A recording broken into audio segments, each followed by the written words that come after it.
there's no way he could have thought of that idea on his own. So he concludes that God itself must therefore exist and have planted the idea of itself in Descartes' mind from birth, like a creator signing its creation with a trademark. Otherwise, there's just no way he could have even thought of it.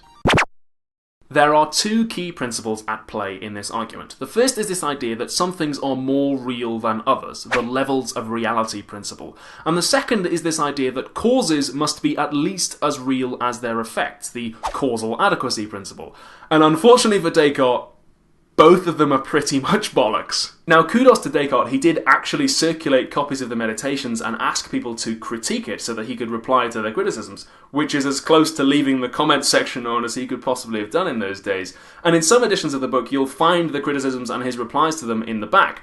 Unfortunately, that also means his ideas kind of got put through the mangle a little bit. First off, the causal adequacy principle, well, we know that's not true. Something doesn't need to have the same properties as the thing it causes to exist. Jim Cottingham, who's a modern-day Descartes commentator, gives the example of helium, which has quite different properties from the hydrogen that is fused to make it, or a cake, which might have quite different properties from the ingredients that go into it. One of the contemporary examples that Descartes received was from mathematician and music theorist Marin Mersenne, who said that animals and plants are alive, but they are kept alive by the actions of the sun and the rain, which are not alive.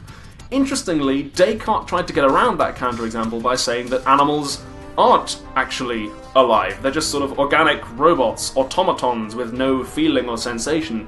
A point that he sadly tried to prove by dissecting living dogs without anaesthetic. Secondly, the levels of reality principle, which received its most damning criticism from Thomas Hobbes himself in one of my favourite lines of philosophy that has stayed with me since I first read the Meditations as a kid.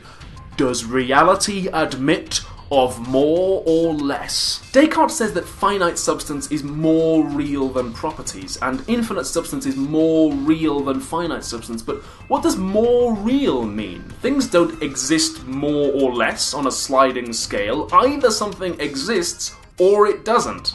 So, sadly for Descartes, his trademark argument is more or less consigned to the history of philosophy now. But he's still got the cogito going for him, that was still pretty important, and it just goes to show you can't win them all. But what do you guys think of Descartes' trademark argument? Do you buy it? Next time we could either do should we keep nuclear weapons, or we could do the ethics of suicide prevention.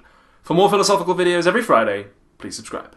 Before we do the comments from before Christmas, some quick items of housekeeping. First of all, yes, the background has changed. It will be back to normal in the next episode. Second of all, the last episode went viral on the front page of Reddit, which was pretty terrifying, so welcome to all you new subscribers who came in off the back of that. I will be hanging out in our philosophy sometimes. PhilosophyTube is me, if you want to come and say hi.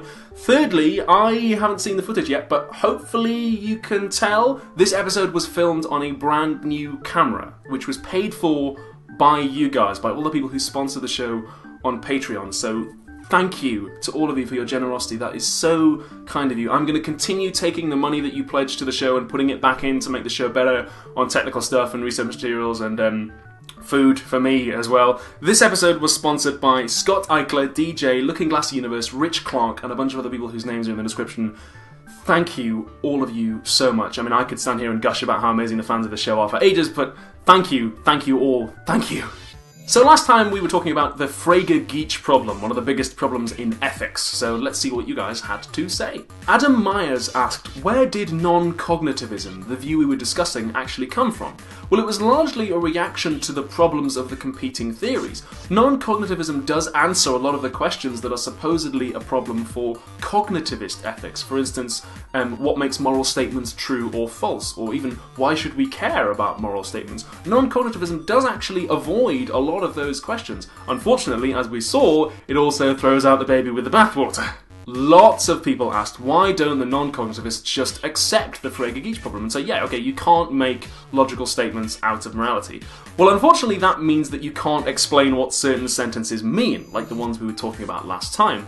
And a bigger part of the problem is you then have to throw out loads of our ordinary language and say that it's meaningless. For instance, the meaning of Ollie thinks that stealing is bad seems to follow from the meaning of me saying stealing is bad. But non-cognitivism can't explain that, so you've got to chuck all of that out. All embedded moral language just goes out the window. And as far as I know, nobody has bitten the bullet on non-cognitivism because it is just totally destroyed by the Frege-Geach problem. You've got to throw out so much of what we do. Max Schneider and a few other people said, in the arguments we were discussing, why don't we replace stealing, boo, with I disapprove of stealing? Wouldn't that fix the problem? Well, yes, it would fix the problem, but unfortunately, I disapprove of stealing is a sentence that can be true or false, and the non-cognitivists said that ethical statements can't be true or false. So it does solve the problem, but actually only by surrendering and giving up non-cognitivism. Jeffrey Anderson and Not the Real Base Kitten said surely morality is just a matter of personal opinion anyway. Well, yes, you could think that, but unfortunately being a moral relativist like that won't help the non-cognitivist here, because you can still make logical arguments out of your personal opinions. For instance, if I have a personal opinion that bacon and peanut butter are good, I must have a personal opinion that peanut butter is good. So being a moral relativist won't actually help the non-cognitivist here. That's all the time we've got this week. Thank you very much for watching, and I will see you in the next episode. Bye!